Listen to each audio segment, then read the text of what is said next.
ઓમ નમો નારાયણ. આપ સૌનું સ્વાગત છે. શરૂ કરીએ આજનો અધ્યાય. સૂર્ય પશ્ચિમ તરફ પ્રયાણ કરી રહ્યો હતો. સ્વરૂપ અને આશાએ બહાર જવા પગ ઉપાડ્યા. બંને મૌન રહીને ચાલી રહ્યા હતા. ક્વચિત બંને એકબીજા સામે નિર્દોષ જેવા ભાવે જોઈ લેતા હતા. બસ એટલું જ, જાણે બંનેની વાચા હણાઈ ગઈ હતી. બંનેના મુખ પર લેશ માત્ર પણ રંજ ન હતો અને એટલા માટે જ આંતર બાહ્ય અલગ અલગ રીતે પ્રસન્નચિત હતા. બંનેના મુખ પર આધ્યાત્મિક તેજ વિલસી રહ્યું હતું. ગંગા કિનારે પગ ચાલતા ચાલતા બંનેના પગ એક જગ્યાએ અટકી ગયા. સ્વરૂપે ચોતરફ નિરીક્ષણ કરી અને કહ્યું, બસ અહીં જ બેસીશું. આ એ જ જગ્યા છે જ્યાં આપણે છેલ્લે મળ્યા હતા. જગ્યા નિર્જન અને શાંત હતી. વૃક્ષો ડોલી રહ્યા હતા. પવિત્ર ગંગા નદી એક ધારી વહી રહી હતી. સ્વરૂપને આશાને પોતાની સામે એક મોટી સપાટ શિલા પર બેસવાનો નિર્દેશ કર્યો. આશા તે સ્થાન પર બેસી જતા સ્વરૂપે ગંગા તરફ આંગળી ચીંધતા કહ્યું, જીવનમાં ગંગાના પ્રવાહની જેમ સદાય વહેતા રહેવાનું હોય છે. ગંગોત્રીથી નીકળતી ગંગા છેવટે સાગરમાં ભળી જાય છે, તેમ જીવન જન્મથી શરૂ થઈ છેવટે મૃત્યુ દ્વારે વિલીન થઈ જાય છે. જીવન એક મહાસાગર જેવું છે. જ્ઞાની અને ભવસાગરને તરી જાય છે. અજ્ઞાની જન્મ અને મૃત્યુના ઘટમાળામાં ફર્યા કરે છે. આશાએ પ્રથમવાર સ્વરૂપ સામે ધ્યાનથી જોયું અને બોલી, સ્વરૂપ, આગળ બોલો, કેમ અટકી ગયા? પછી ગંભીરતાથી પ્રશ્ન કર્યો, પ્રથમ એ કહો કે હવે તમે મને કેવી દ્રષ્ટિથી જુઓ છો, સમજો છો? તમે આશાદેવી મારી પાસે કેવી દ્રષ્ટિની અપેક્ષા રાખો છો? આ મારા પ્રશ્નનો જવાબ નથી સ્વરૂપ. કહું, હવે મને પ્રત્યેક સ્ત્રીમાં માતા જગદંબાના જ દર્શન થાય છે. હું પણ સ્ત્રી જ છું. તમને જોઈ મને તમારા તરફ પૂજ્ય ભાવ થાય છે. તો તમને હું પુત્ર તરીકે સ્વીકાર કરું તો તમને ગમશે. મારા અહોભાગ્ય, પુત્રની માતા પ્રત્યેની જવાબદારી વધી જાય છે. સ્ત્રી તરીકે એકલી સંસારમાં રહેવા હું સમર્થ નથી. હું તમને સમર્થ બનાવીશ. કઈ રીતે? જ્ઞાન પ્રદાન કરીને. એવું જ્ઞાન જે પ્રાપ્ત કર્યા પછી કોઈ સમસ્યા જ રહેતી નથી. એ જ્ઞાનથી તમે નિર્ભય બની જશો. બધા અભાવો ટળી જશે. માત્ર તમારા આત્મામાં જ ભાવ રહેશે. કર્મનો ક્ષય કરી આત્મસમર્પણથી મૃત્યુ તરી જવાય છે અને પછી જ્ઞાન દ્વારા મોક્ષ મેળવાય છે. થોડીવાર અટકીને સ્વરૂપે પુનઃ કહ્યું, તમે હવે સર્વ કર્મોથી રહિત થઈ ગયા છો અને હું કેવળ માતા પિતાના મોક્ષ માર્ગનો ઉપાય કરવા જ નહીં, પરંતુ તમને પણ તત્વ માર્ગે ભવસાગર પાર કરવા સમર્થ બનાવવા આવ્યો છું. હું પણ હવે જૂઠા વિષયાભિલાષથી થાકી ગયેલ છું. હવે મેં બધી જ અભિલાષાઓનો ત્યાગ કરી દીધો છે. છતાં તમારી માફક દેહાભિમાન છોડી શકતી નથી અને અનેક જન્મોના અંતે પ્રાપ્ત કરવો મુશ્કેલ જ્ઞાન માર્ગ હું શોધી શકતી નથી. જો કે થોડે ઘણે અંશે ઘોર અંધકારને પાર પમાડનારા ઉત્તમ ચક્ષુઓ મેં તમારી પાસેથી આ જગ્યાએ મેળવ્યા છે. હવે તમે જ મારા આ જ્ઞાનરૂપી મોહને દૂર કરવા સમર્થ છો. તેથી હું પ્રકૃતિ તથા પુરુષના સ્વરૂપ જ્ઞાન પ્રદાન કરવાની તમને વિનંતી કરું છું કે તમે મને આ બધું સંભળાવી મારા મોહને સંપૂર્ણપણે દૂર કરો. તમે જ્યારે મારો માતા તરીકે સ્વીકાર કર્યો છે ત્યારે પુત્ર તરીકે તમારી પણ એવી નિષ્ઠા હોવી જોઈએ કે જેથી માતાને આ જન્મ અને પછીના જન્મોમાંથી મુક્તિ મળી જાય. મારામાં એવી સમર્થતા આવે કે જેથી હું પણ મોક્ષ માર્ગે ગતિ કરી શકું. આશાદેવીના આવા વચનો સાંભળીને સ્વરૂપ અત્યંત પ્રભાવિત થઈ ઉઠ્યો. તેણે સંપૂર્ણ સ્વસ્થતાથી પ્રત્યુત્તર આપતા આશાદેવીને કહ્યું, હે માતા, હું દ્રઢપણે શ્રદ્ધા ધરાવું છું કે આધ્યાત્મ યોગ જ મનુષ્યોના આધ્યાત્મિક કલ્યાણનું મુખ્ય સાધન છે. એ પછી સુખ કે દુઃખ ટકી શકતા નથી. તમે હવે સંપૂર્ણપણે નિર્દોષ અને પવિત્ર બની ગયા છો. જે અનેક શાસ્ત્રોમાં વર્ણવવામાં આવ્યા છે તે જ સમ દમ આદિ સર્વે પૂર્ણતાવાળો યોગ હું તમારા જ્ઞાનમાં વૃદ્ધિ કરવાની ઈચ્છાથી કહું છું. થોડી વિશ્રાંતિ લઈ સ્વરૂપે પુનઃ કહ્યું, આ જીવનમાં બંધન અને મોક્ષનું કારણ ચંચળ મનને જ માનવામાં આવ્યું છે. આ મન જો વિષયોમાં આસક્ત થાય તો બંધનકારક છે, અને જો પરમેશ્વરમાં આસક્ત થાય તો મોક્ષદાયક છે. જ્યારે પુરુષનું મન હું, મારું વગેરે અભિમાનથી ઉત્પન્ન થનારા કામ, ક્રોધ, લોભ આદિ મેલથી રહિત થઈ શુદ્ધ થાય છે અને સુખ દુઃખથી પણ રહિત થઈ સમય દ્રષ્ટિવાળું થાય છે, ત્યારે પુરુષ જ્ઞાન, વૈરાગ્ય અને ભક્તિથી યુક્ત થઈ પોતાના આત્માનો કેવળ શુદ્ધ પ્રકૃતિથી પર, બધા પ્રકારના ભેદથી રહિત સ્વયં જ્યોતિ, સૂક્ષ્મ, અખંડ, અમાપ તથા દુઃખોથી પર સ્વરૂપે સાક્ષાત્કાર કરે છે અને પ્રકૃતિને નાશ પામેલા બળવાળી જુએ છે. અર્થાત તેનામાંથી પ્રકૃતિનું માયાબળ નાશ પામે છે. માટે હે માતા, તમારે બ્રહ્મપણું પામવા તમારા સમગ્ર આત્મામાં ભગવાનમાં જોડી દેવો. ઈશ્વરની ભક્તિ જેવો બીજો કોઈ કલ્યાણકારી માર્ગ નથી. વિષયો પ્રત્યેની આસક્તિ છોડી દેવી, કારણ કે વિષયોમાં આસક્ત થવાથી તે આત્મા માટે કદી પણ તૂટે નહીં તેવો ભવબંધન રાખનારો થાય છે. પરંતુ તેવી જ આસક્તિ જો સત્પુરુષ કે ઈશ્વરમાં કરવામાં આવે તો મોક્ષના દ્વાર તેના માટે ખુલી જાય છે. પર બ્રહ્મને પામવા માટે કેટલીક યોગ્યતાઓ જરૂરી છે. સાધક સત્પુરુષો હંમેશા સહનશીલ, દયાળુ, પ્રાણી માત્રમાં મિત્ર, શત્રુભાવ રહિત, સદ્ગુણવાળા, શાસ્ત્રોને અનુસરનારા અને ઉત્તમ ચરિત્રની શોભાયમાન હોય છે.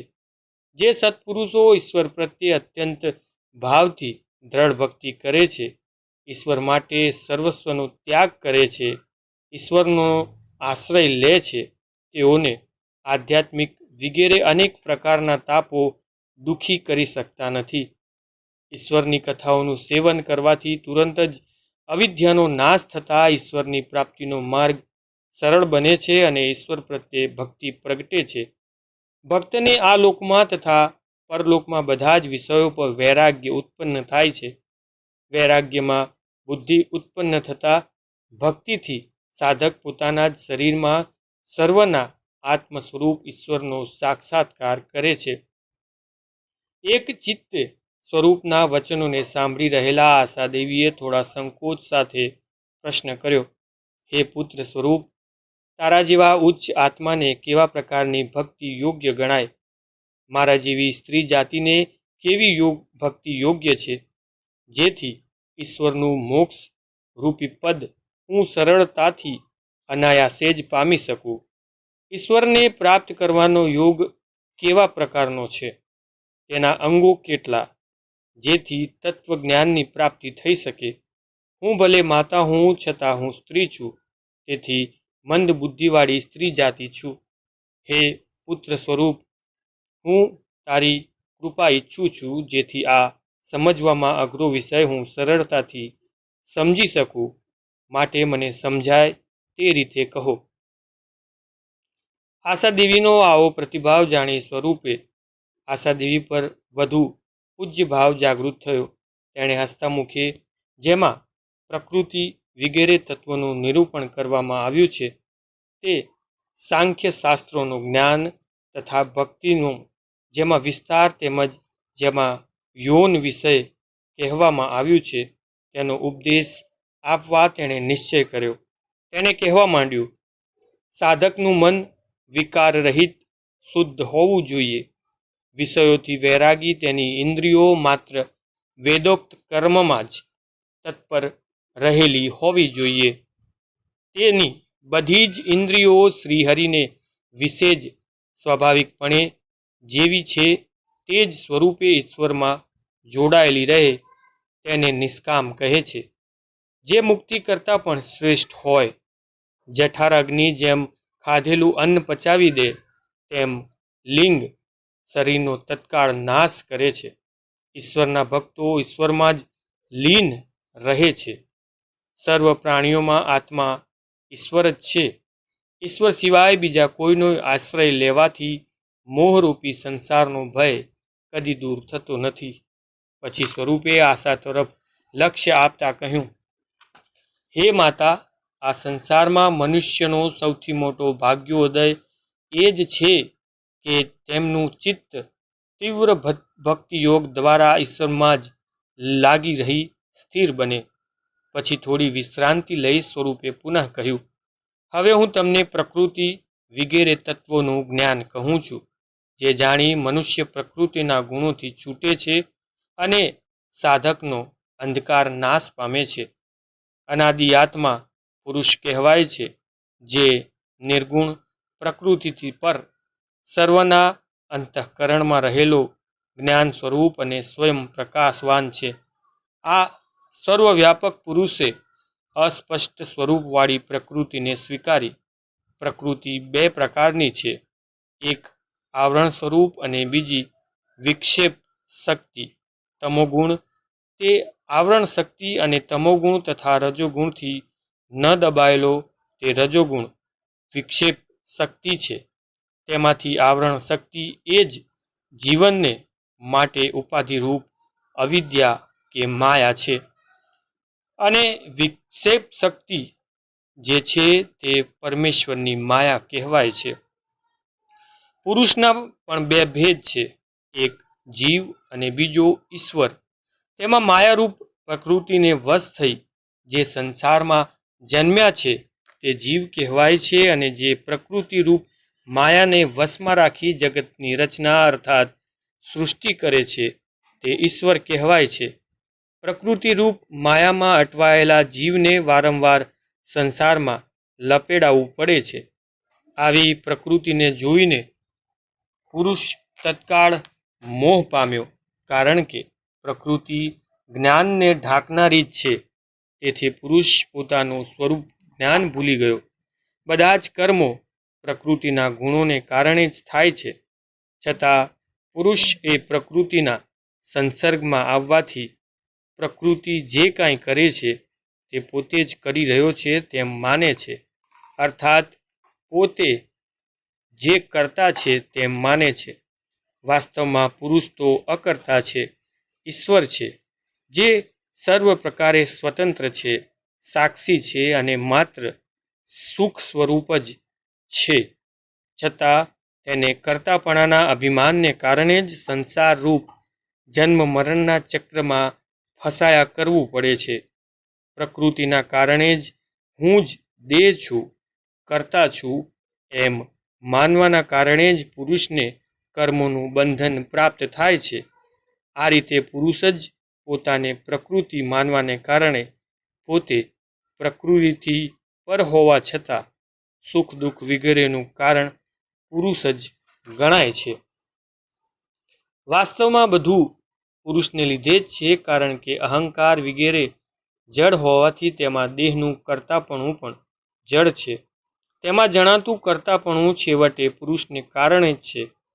ગંગા કિનારે વૃક્ષાદિત કુદરતી વાતાવરણમાં સ્વરૂપ આશા દેવીને માનું સ્વરૂપ માની ઉપદેશ આપી રહ્યો હતો. મંદ મંદ શીતલ પવન વાઈ રહ્યો હતો. શાંત મુખ મુદ્રાવાળી આશા દેવી શાંતિથી બધું ગ્રહણ કરી રહી હતી. સ્વરૂપ થોડું અટકતા આશા દેવીએ પ્રશ્ન કર્યો. પ્રકૃતિનું સ્વરૂપ સમજાઈ ગયું. પુરુષ અને પ્રકૃતિ સંયુક્ત રીતે આ વિશ્વનું કારણ છે. આ સૂક્ષ્મ તથા સ્થૂળ જે કંઈ આ જગતમાં દેખાય છે તે બધું જ પ્રકૃતિ તથા પુરુષ જ છે. મારે હવે પ્રકૃતિ તથા પુરુષનું લક્ષણ જાણવું છે, તે મને કહો. સ્વરૂપે હસીને કહ્યું, પંચમહાભૂતો, તેની પાંચ તન્માત્રાઓ, મન, બુદ્ધિ, અને અહંકાર અને ચિત્ત એ 4 અંતઃકરણો અને 10 ઇન્દ્રિયો મળી આ 24 તત્વોનો સમૂહ આ પ્રકૃતિનું કાર્યક્ષેત્ર છે. તેમાં પંચમહાભૂતો છે. પ્રથમ છે પૃથ્વી, બીજું છે જળ, ત્રીજું અગ્નિ, તેજ, ચોથું વાયુ, પાંચમું આકાશ. તે પંચમહાભૂતો કહેવાય છે. અને બીજા 5 તત્વોને ગંધ, રસ, રૂપ, શબ્દ, સ્પર્શ એ તન્માત્રાઓ છે.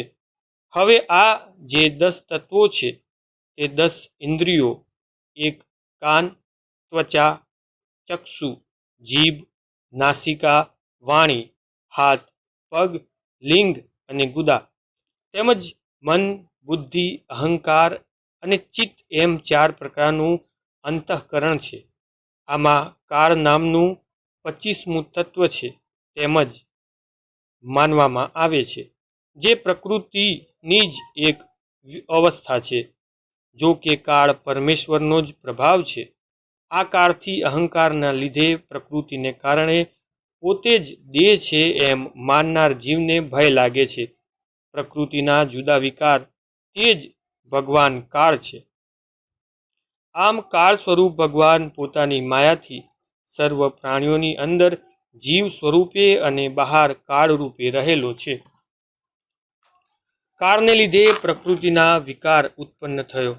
પોતે જ પ્રકૃતિને ઉત્પન્ન કરેલ તેવી પ્રકૃતિમાં પુરુષે વીર્ય દાખલ કર્યું, અર્થાત પુરુષે તેમાં પોતાની ચૈતન્ય શક્તિ સ્થાપી.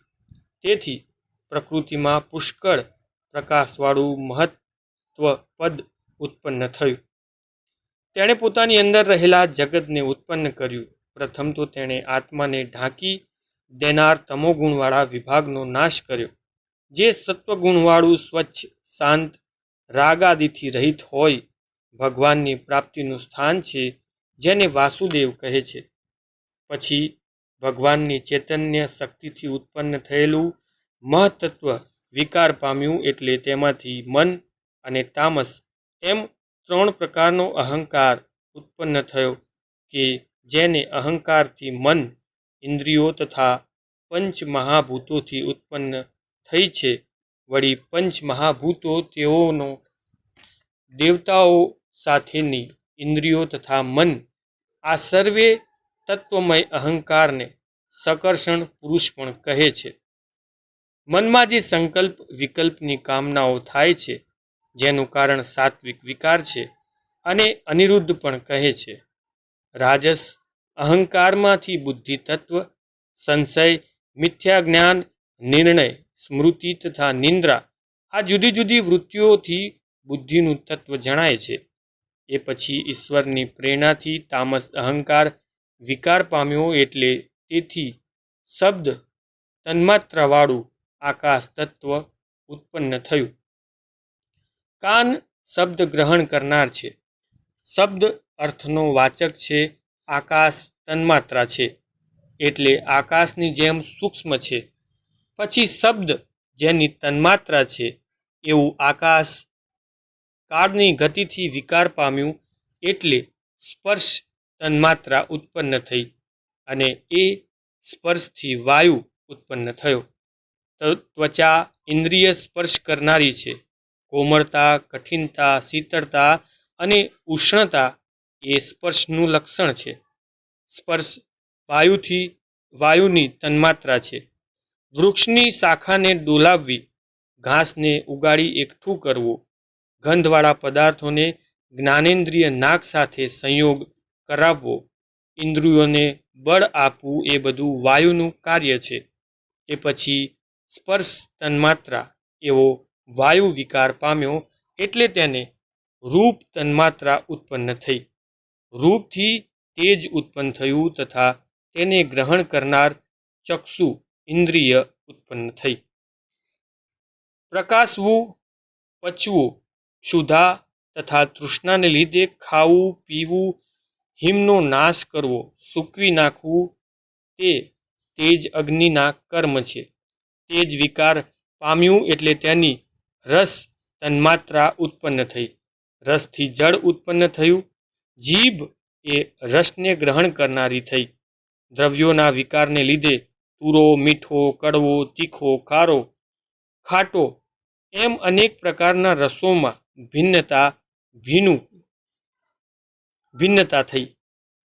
ભીનું કરવું, માટી વગેરેને પિંડ રૂપે કરવા, તૃપ્તિ આપવી, સર્વેને જીવાડવું, તૃષ્ણાની વ્યાકુળતા દૂર કરવી, વસ્તુને કોમળ કરવી, તાપ દૂર કરવો, ખેંચી કાઢવા છતાં પુનઃ ઉત્પન્ન થવું, આ બધા જળના લક્ષણ છે. પછી જળ વિકાર પામતા તેમાંથી ગંધ તન્માત્રા ઉત્પન્ન થઈ અને ગંધમાં પૃથ્વી ઉત્પન્ન થઈ. પૃથ્વીના પદાર્થોના વિકારને લીધે શ્રીગંધ, દુર્ગંધ, સુગંધ, મૃદુગંધ, ઉગ્રગંધ અને ખાટી ગંધ એમ જુદા જુદા અનેક ભેદ ગંધમાં થયા.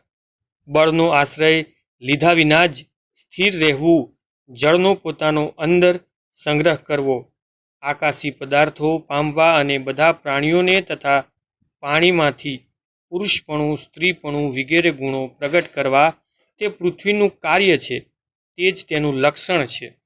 આ મહત્વાદી 7 તત્વો પ્રથમ તો અલગ અલગ હતા, તેથી સૃષ્ટિ ઉત્પન્ન કરવામાં સમર્થ થઈ શકતા ન હતા.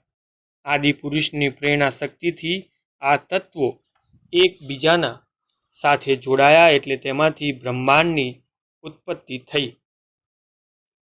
તેની સમિષ્ટ રૂપ વિકરાળ પુરુષ ઉત્પન્ન થયા.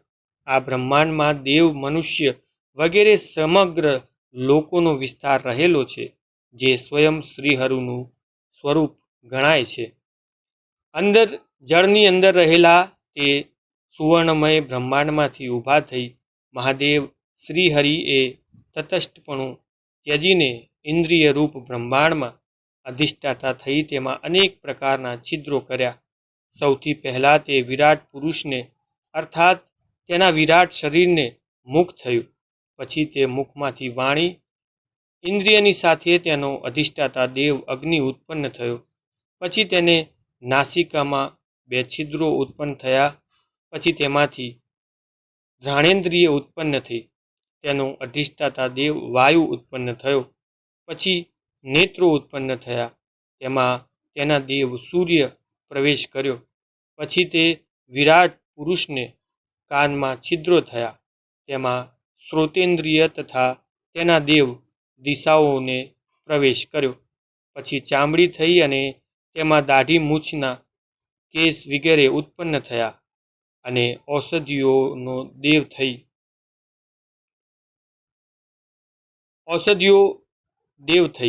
પછી વિરાટ પુરુષને લિંગ પ્રગટ થયું, તેમાંથી વીર્ય અને પછી લિંગનો અભિમાની દેવ આપોદેવ જળ દેવતા ઉત્પન્ન થયો. પછી તેણે ગુદાસ્થાન થયું, તેમાંથી અપાન વાયુ અને તેનો અભિમાની દેવતા ભયંકર અભિમાની મૃત્યુદેવ ઉત્પન્ન થયો. તે પછી એ વિરાટને 2 હાથ ઉત્પન્ન થયા. બળ ઇન્દ્રિય અને તેનો દેવતા ઇન્દ્ર ઉત્પન્ન થયો. પછી હૃદય સ્થાન, તેમાં મન ઇન્દ્રિય થયું, તેનો દેવ ચંદ્રમા ઉત્પન્ન થયો. પછી હૃદય સ્થાનની બુદ્ધિ ઉત્પન્ન થઈ એટલે એ ઇન્દ્રિયનો દેવ બ્રહ્મા થયો. પછી અહંકાર અને દેવતા રુદ્ર ઉત્પન્ન થયો. ચિત્ત અને તેનો દેવતા ક્ષેત્રસ પ્રગટ થયો. એમ તેને ઇન્દ્રિયો તથા દેવોના દેવ અહંકારથી પણ ઉત્પન્ન થઈ તે વિરાટ પુરુષને ઉઠાડતા તત્પર થયા. પરંતુ તેમાં નિષ્ફળ રહેતા બધી ઇન્દ્રિયોએ પોતપોતાના દેવો સાથે વારાફરતી ક્રમશઃ તે વિરાટ પુરુષમાં પ્રવેશ કર્યો, છતાં વિરાટ ઉઠ્યા નહીં. એટલે છેલ્લે ક્ષેત્રસે ચિત્ત સાથે હૃદયમાં પ્રવેશ કર્યો કે જે તે સમયે વિરાટ પુરુષના જળમાંથી ઊભા થયા હતા. જેમ નિંદ્રાવશ થઈ સૂતેલા મનુષ્યને જીવ વિના પ્રાણ, મન, ઇન્દ્રિયો કે બુદ્ધિ ઉઠાડવામાં સમર્થ થતા નથી, તે જ પ્રમાણે એ વિરાટ પુરુષને ક્ષેત્રસ પરમાત્મા વિના બીજા કોઈ પણ પોતાના બળ વગેરે ઉઠાડી શકતો નથી. માટે પ્રથમ પરમેશ્વરની ભક્તિ કરવી પછી બીજા સર્વે પદાર્થો પર વૈરાગ્ય થાય છે. બુદ્ધિ યોગમાં પ્રવૃત્ત થાય છે અને ચિત્ત એકાગ્ર થયા પછી જે જ્ઞાન ઉત્પન્ન થાય છે તે જ્ઞાન દ્વારા ક્ષેત્રજને શરીરમાંથી જુદો કેવળ પરમાત્મા જાણી તે ક્ષેત્રજનું જ ચિંતન કરવું. આટલું વર્ણન કરી સ્વરૂપે આશાદેવીને વૃક્ષ પલ્લવનો પડિયો બનાવી થોડું જલ પાયું અને સ્નાનાર્થે તેના મસ્તક પર ગંગાનું પવિત્ર જલ છાંટ્યું અને પોતે પણ તેમ કર્યું. પછી પુનઃ બંને આસન પર બેસી ગયા. પછી સ્વરૂપે આગળ કહ્યું, હે માતા, જેમ જળમાં સૂર્યનું પ્રતિબિંબ પડે છે, પરંતુ તેથી સૂર્ય જળની ભીનાશથી ભીનો નથી થતો, તેવી જ રીતે જીવાત્મા પ્રકૃતિ રૂપે મનુષ્યના શરીરમાં રહેલો છે, છતાં પોતે નિર્ગુણ છે, અકર્તા અને રાગ દ્વેષાદિથી વિકરતો રહિત હોવાથી પ્રકૃતિના સાત્વિક ગુણોને કારણે ઉત્પન્ન થનારા સુખ દુઃખ કે પુણ્ય પાપથી લેપાતો નથી. પરંતુ જ્યારે તે પુરુષ અર્થાત આત્મા પ્રકૃતિના ગુણોમાં અર્થાત માયામાં આસક્ત થાય છે, ત્યારે જ દેહ ઉપરના હું મારું એવા અભિમાનથી મૂઢ બની પોતાના સ્વરૂપ આત્માને ભૂલી જાય છે. આત્માને ભૂલી જાય છે અને તેથી જ હું કરતા છું એમ મિથ્યા અભિમાન કરે છે. તેને લીધે તે પરાધીન બની મોક્ષ સુખથી ભ્રષ્ટ થાય છે અને પશુ પક્ષી તથા મનુષ્ય જાતિઓમાં જન્મ લઈ સંસારમાં ભટક્યા કરે છે. સંસાર સ્વપ્નની જેમ ક્ષણિક અને અસત્ય છે. સંસારમાં પ્રાપ્ત થતા જન્મ મરણ સુખ દુઃખ વગેરે ખરી રીતે મિથ્યા જ છે. છતાં વિષયોનું ચિંતન કરતા રહેવાને કારણે આ જીવાત્માને સંસાર પ્રત્યે અભાવ થતો નથી. માટે જ દુષ્ટ ઇન્દ્રિયોવાળા વિષય માર્ગમાં અત્યંત આસક્ત રહેલા ચિત્તને દ્રઢ ભક્તિયોગથી અને તીવ્ર વૈરાગ્યથી ધીમે ધીમે વશ કરવું. શ્રદ્ધા રાખી ઈશ્વરમાં નિષ્કપટ પ્રેમ ભાવ રાખવો.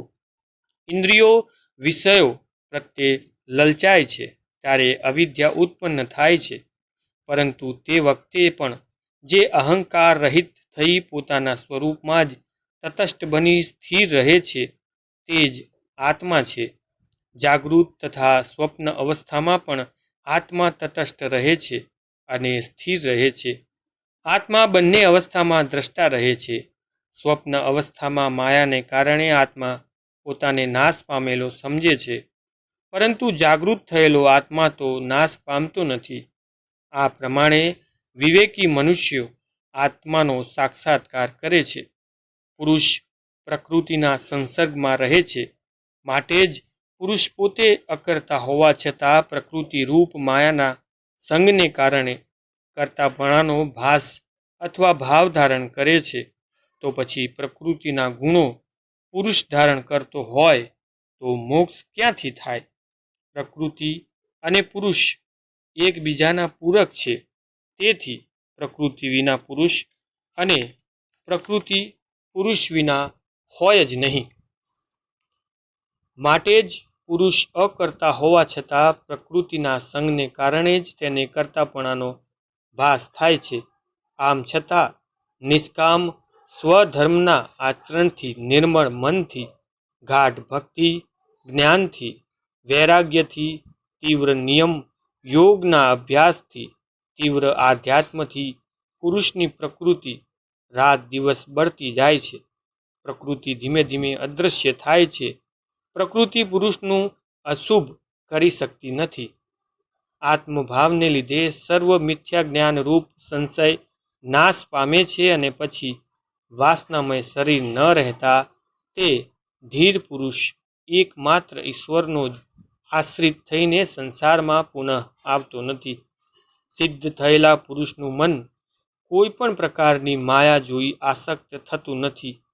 ત્યારે તે પુરુષને મોક્ષ ગતિ પ્રાપ્ત થાય છે. પછી થોડું મૌન ધારણ કરી સ્વરૂપે પુનઃ કહ્યું.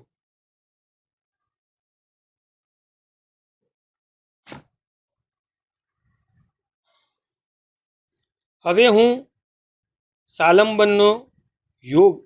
હું સાલંબન યોગનું સ્વરૂપ કહું છું, જેનું આચરણ કરવાથી ચિત્ત પ્રસન્ન થઈ સત્માર્ગે જાય છે.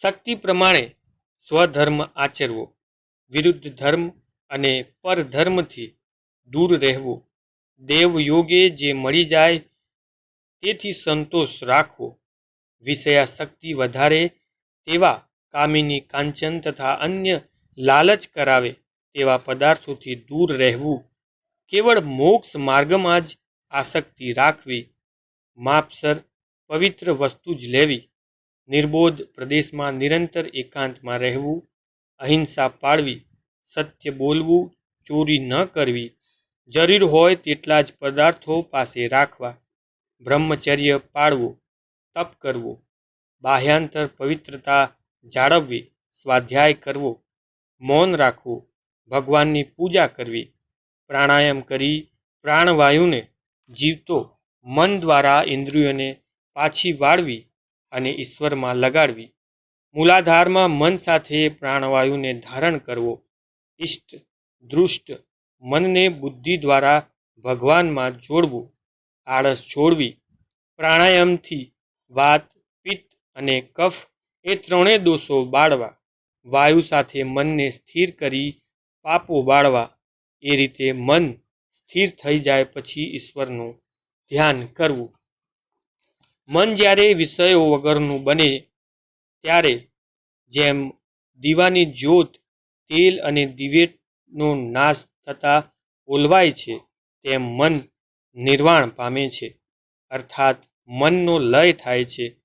મન લય પામતા પુરુષ અખંડ આત્માનો સાક્ષાત્કાર કરે છે.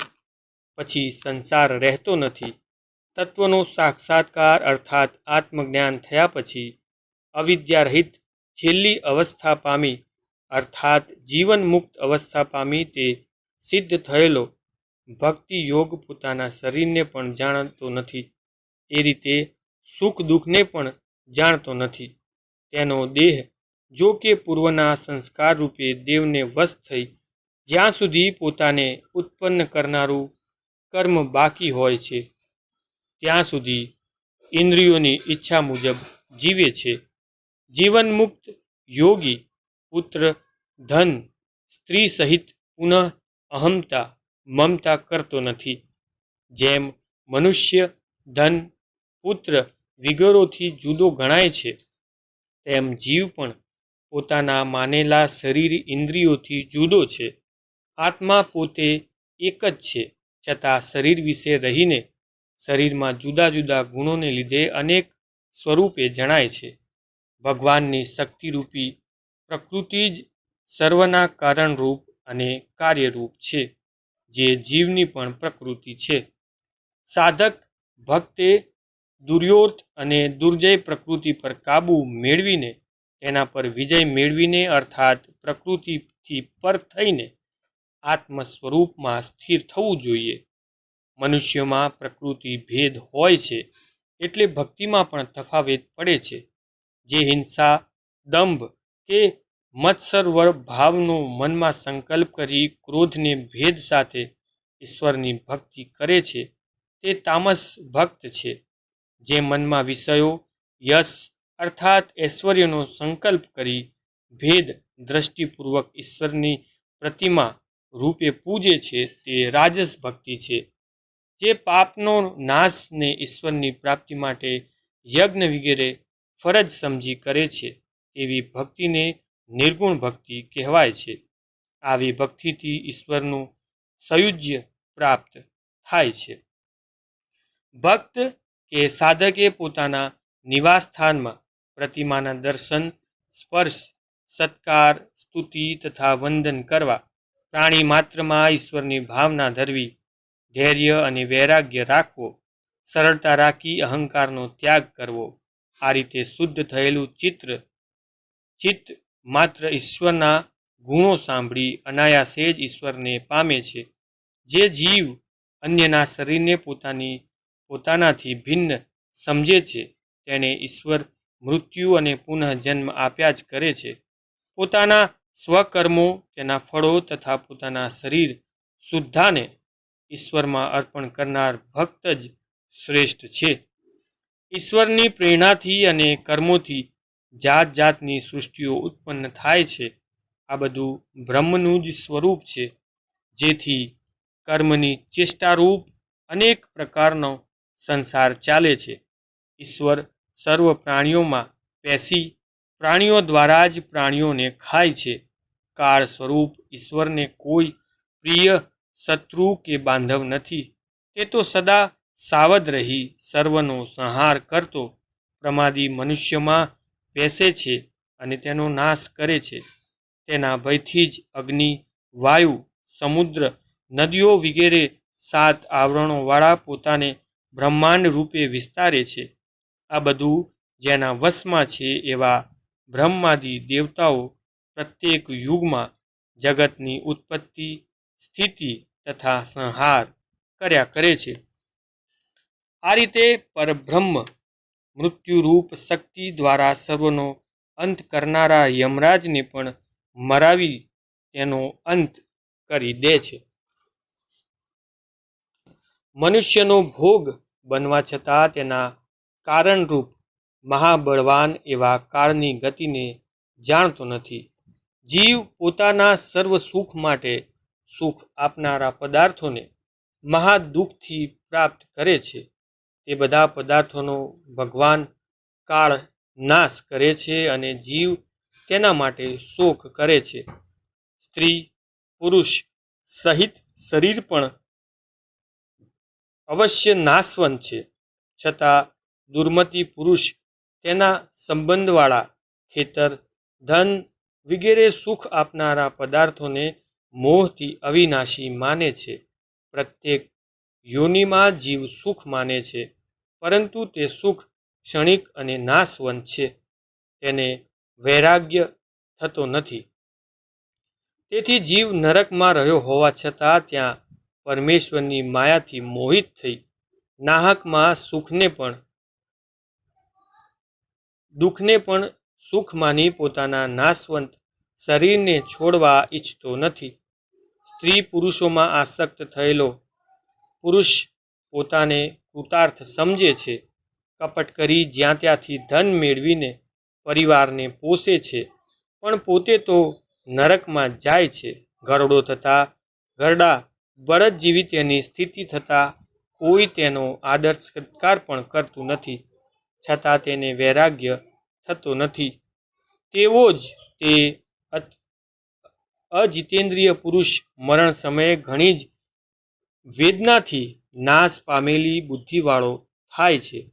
મરણ સમયે 2 ભયંકર યમદૂતો ત્યાં આવે છે, જેને જોઈ પુરુષના મળમૂત્ર છૂટી જાય છે. યમદૂતો તેને બળાત્કારે ગળામાં પાસો નાખી બાંધીને યમલોકમાં લાંબા માર્ગે લઈ જાય છે. યમદૂતોના તિરસ્કારયુક્ત વચનોથી તેનું હૃદય પીંચાઈ જાય છે. રસ્તામાં કૂતરા તેને ફાડી ખાય છે. જ્યારે અત્યંત દુઃખી થઈ તે પોતાના પાપોનું સ્મરણ કરે છે. પાપી છેવટે આવું ફળ ભોગવે છે, કારણ કે તેણે કુટુંબનું પોષણ અધર્મથી જ કરેલું હોય છે. તેથી તે અંધતઃ મિશ્ર નામના નરકમાં જાય છે. ત્યાંથી તે છેલ્લા સ્થાનમાં જાય છે. ત્યાં તે બધી જ જેટલી તીવ્ર વેદનાઓ છે અને જેટલી યોનિઓ છે તે સર્વનો અનુક્રમે પામી તેના ભોગવટા પછી પવિત્ર થઈ તે સર્વ પાપોનો નાશ કરી પુનઃ આ મૃત્યુલોકમાં આવે છે, અર્થાત પુનઃ મનુષ્યપણું પામે છે.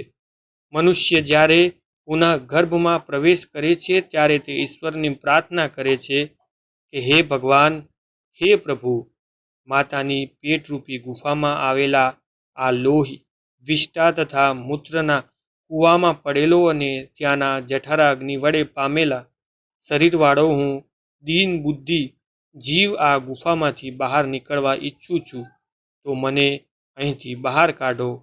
હે પ્રભુ, જો કે હું અહીં અનેક દુઃખો વચ્ચે ગર્ભમાં રહ્યો છું, છતાં અહીંથી બહાર નીકળવા ઈચ્છતો નથી, કેમ કે બહાર અંધારિયા કૂવા સરખા સંસારમાં ગયેલા પ્રાણીઓને આ ભગવાનની માયા વીંટળાઈ વળે છે.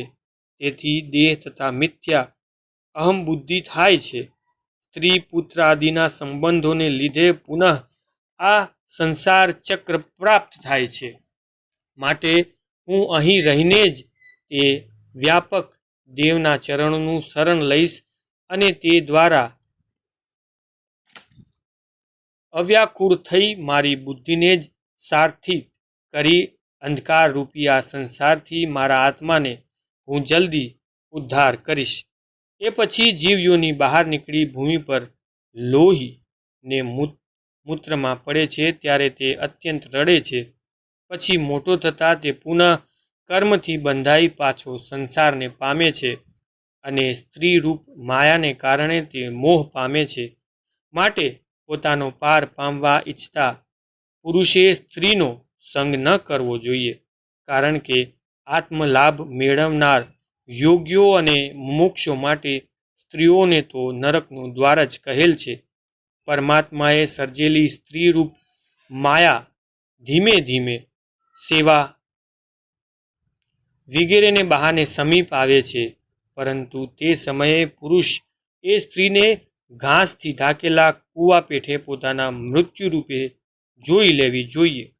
સ્ત્રી એ જેમ પારધીનું ગાયન મૃગના મૃત્યુરૂપ છે, તેમજ પ્રમાણે દેવયોગે પ્રાપ્ત થયેલા પોતાના મૃત્યુરૂપે જ સ્ત્રીને માનવી જોઈએ. આ રીતે માયાથી ઘેરાઈ પુરુષ જીવ અનેક લિંગ શરીર પ્રાપ્ત કરતો અનેક દેહોમાં ભ્રમણ કર્યા કરે છે અને દુઃખો ભોગવતો રહે છે.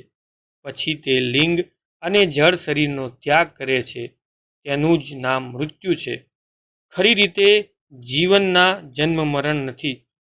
માટે ધીર પુરુષે એમ સમજીને મૃત્યુથી ત્રાસ ન પામવો અને જીવવા માટે દીનતા ન કરવી, કારણ કે જીવ તો નિત્ય જ્ઞાન રૂપ છે. માટે જીવની અકળ ગતિ જાણી સંસારમાં નિસર્ગ ભાવે વિચરવું જોઈએ. આમ સંસારમાં શરીર ઉપરથી આસક્તિ છોડી નિર્લેપ ભાવે વિચરવું જોઈએ. ગંગા કિનારે શાંત જગ્યાએ સ્વરૂપ આશાદેવીને માતા સમાન ગણી ઉપદેશ આપી રહ્યો હતો. સંધ્યા થવાની તૈયારી હતી. શાંત અને શીતળ પવન ફૂંકાઈ રહ્યો હતો. સ્વરૂપે થોડી વિશ્રાંતિ લઈ પુનઃ આશાદેવીને કહ્યું, હે માતા, મારી પાસે જે મોક્ષ ગતિ કરાવનારું જ્ઞાન હતું તે મેં આપને તો કહ્યું, તો હવે આપણે ગંતવ્ય સ્થાન પર જઈએ.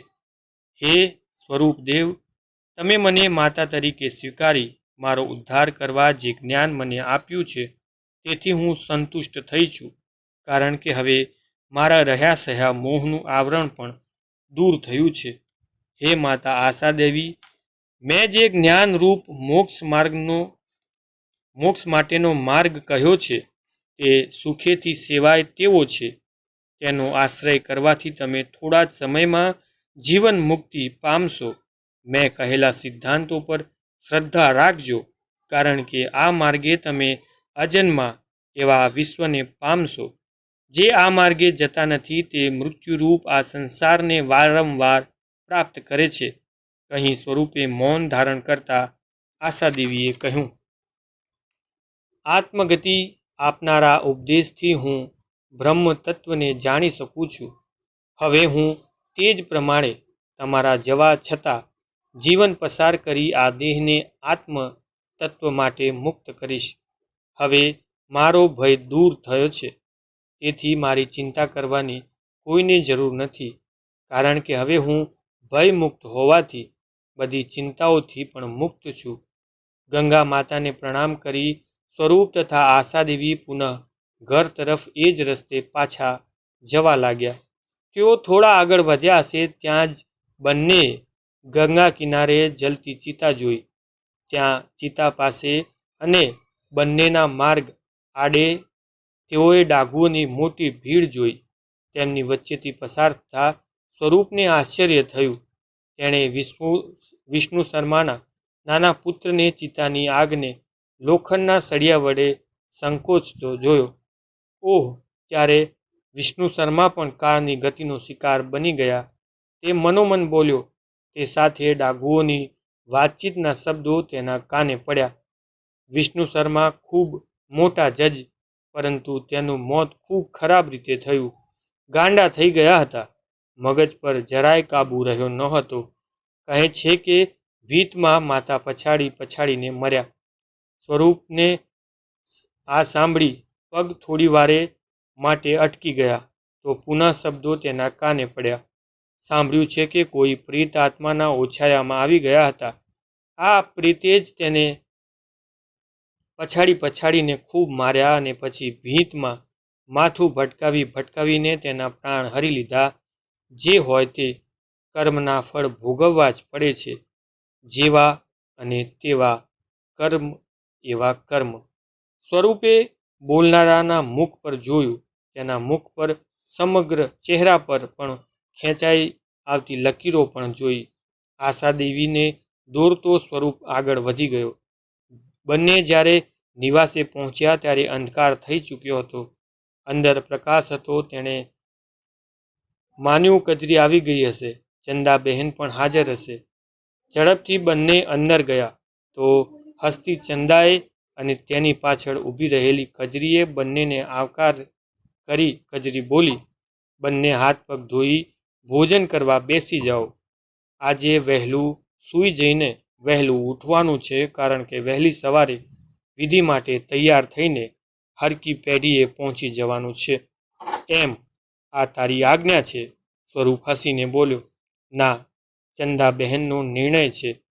મને બહેને જે કહ્યું છે તેમની વાત જ તમને માત્ર વાત કરું છું. બરાબર છે. હવેથી તારે જ ચંદાબહેનને સહાયક તરીકે રહેવાનું છે અને આશા ભાભીની પણ. હા, તેની પણ. સ્વરૂપે વાક્ય અધૂરું મૂક્યું. સ્વતઃ બોલ્યો. આશાદેવીને હવે કોઈની સહાયતાની જરૂર નહીં પડે. કોઈની પણ નહીં. હવે તેણે ઈશ્વરને બધું સમર્પણ કરી દીધું છે, પોતાનો દેહ પણ. ભોજન બાદ સ્વરૂપ પોતાના કક્ષમાં જતો રહ્યો. આશાદેવી અને ચંદા બા બાપુજીના કમરામાં ગયા ને રાત્રિ ગાઢ અંધકાર સાથે નીરવ બની સરકી રહી. આજનો અધ્યાય અહીં જ પૂર્ણ કરીએ છીએ. ઓમ નમો નારાયણ.